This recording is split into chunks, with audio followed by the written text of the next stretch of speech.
All right, so we're gonna go over our variation for how to do the stack pass.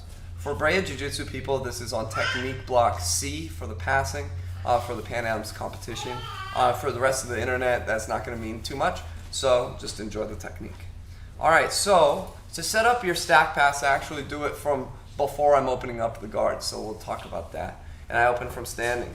So I get the grips here. This is not comprehensive instruction from how to stand in the guard. I come all the way up. Now, I'm gonna open with this hand, but let's talk about what I'm gonna do to make it more conducive to doing a stack pass. When I open his guard, I want to keep his legs on the outside. See how they're on the outside? This is a great position for me. If I let his legs come on the inside in any manner here, then he's gonna have some sort of open guard. The thing about the stack pass is it doesn't allow him to get any sort of De La Riva or spider guard going. So when I stand, what I'm gonna do is I'm gonna make sure that my palm is up and my elbow's on the inside. The reason being, when I push his foot here, I want my forearm blocking his leg from coming in on the inside. It's a barrier, and I'm gonna be actively focusing on that. That's where my focus is, actually, not even on opening the leg. I know the leg's gonna open from here. So I open, and now watch my left arm. My left arm, I'm gonna push it past the point of my knee. My left arm is gonna rotate around, blocking it still, and then finally, my left arm is gonna cup the leg. So that exists in 3 stages. Often you can skip the last stage where you let go of his grip and cup it. You can go directly to the pass. Now let's focus on a different element. So remember that because that's important. I'm just saying it once because it's video. You can rewatch it. Now, the second thing is I'm gonna push his knee past the point of my knee. Look at my feet, they haven't even moved yet. I'm just here crowding. I'm on top of him right here. Now what I'm gonna do is I'm gonna take a little step back with this. Sometimes I even just wiggle my foot back a little bit. Okay? You don't wanna go back very much at all. Just enough so there's a slight stagger to your stance. Now, I'm gonna grab his gi and drive my knee forward. Now this position is one that's very difficult. How to drive your knee forward. What I'm gonna do is I'm gonna get like I'm sitting in an invisible chair, and I'm gonna drive my knee forward, but without moving my body weight. See how my body is not like going forward with the knee? Here's a side view of that. Right here, I have the position. This is okay. This is better. Look at my upper body, it doesn't move too much.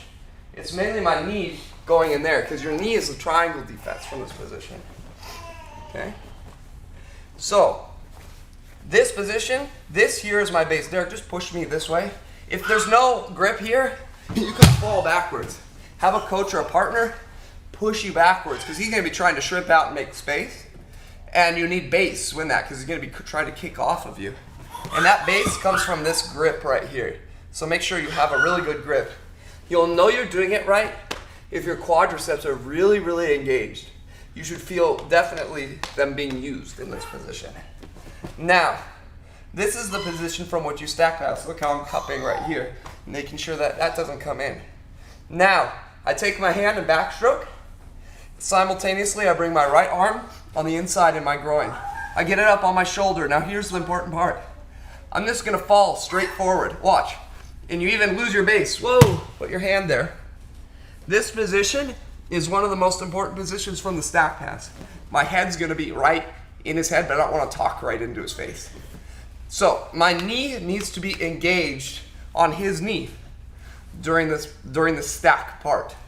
So I'm right here, look at my right knee right here, and my head is gonna be right in front of him, like this. Look at my leg position. That's really important too, this leg. My hip is gonna be hipping into him.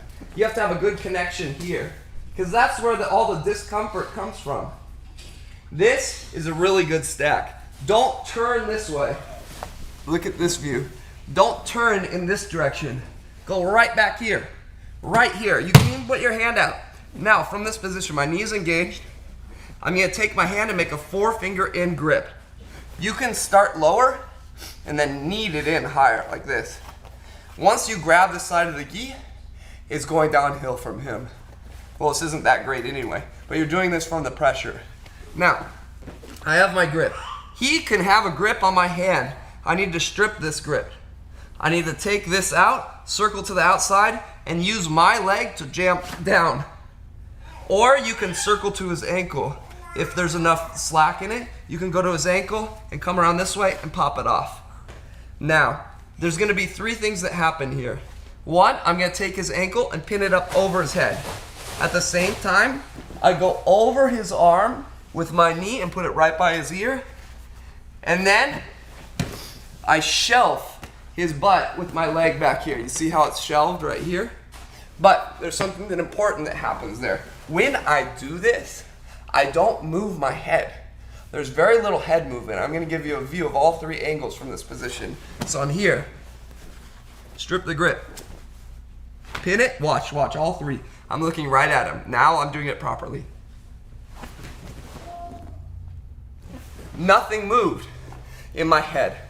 Because if you move your head, you're changing the pressure. You're changing the angle of the stack. And as soon as he starts to get this way, he can maybe bring in his leg a little bit and be annoying with those hooks, especially with flexible guys. So another angle of that, we're gonna give you three angles. Right here.